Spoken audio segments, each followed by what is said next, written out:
समय की बात है। हरे भरे पहाड़ों से घिरे एक शांत गांव में एक छोटा सा गिलहरी बच्चा रहता था, जिसका नाम टीको था।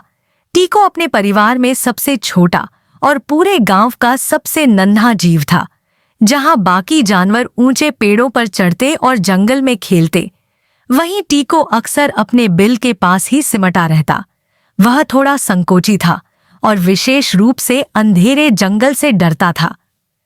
एक दिन सुबह गांव में खूब हलचल थी। वार्षिक वन उत्सव बस आने ही वाला था।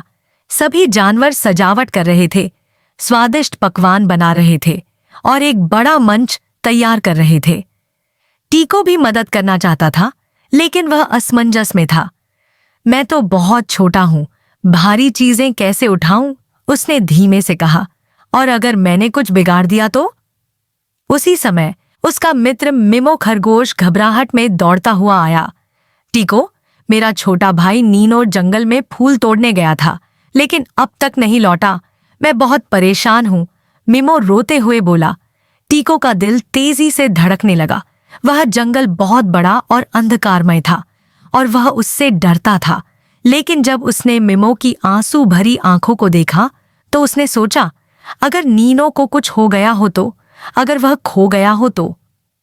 मैं तुम्हारी मदद करूंगा, टीको ने कहा, खुद को भी चौंकाते हुए। सच में? क्या तुम तैयार हो? मिमो ने पूछा। टीको ने दृढ़ता से सिर हिलाया। हाँ, हम दोनों मिलकर बहादुर बन सकते हैं। उन्होंने कुछ जामुन लिए, एक टहनी में लालटेन बांधी और जंगल की ओर चल पड़े। पेड़ हल्की हवा में झूम रहे थे और उनकी परछाइयां जमीन पर नृत्य कर रही थीं। टीको ने मिमो का पंजा कसकर पकड़ा और वे गहराई में चले गए। अचानक एक धीमी सिसकने की आवाज सुनाई दी। मदद करो, मैं फंस गया हूं। वह नीनो था। वे आवाज की दिशा में दौड़े और देखा कि नीनो कुछ मोटी बेलों में फंसा हुआ था। वह गिर गया था और खुद को छुड़ा नहीं पा रहा था।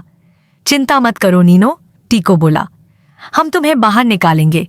टीको ने अपनी नन्ही नुकीली पंजों से बेलों को काटना शुरू किया, जबकि मिमो दूसरी तरफ से धक्का देने लगा।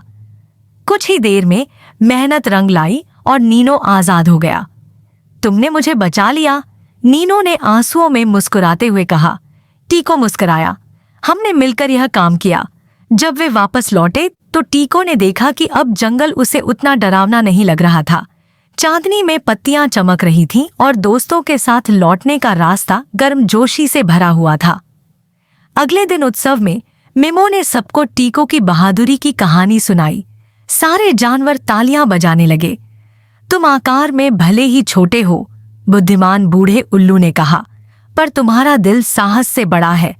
उस दिन से टीको को नन्हा साहसी मददगार कहा जाने लगा।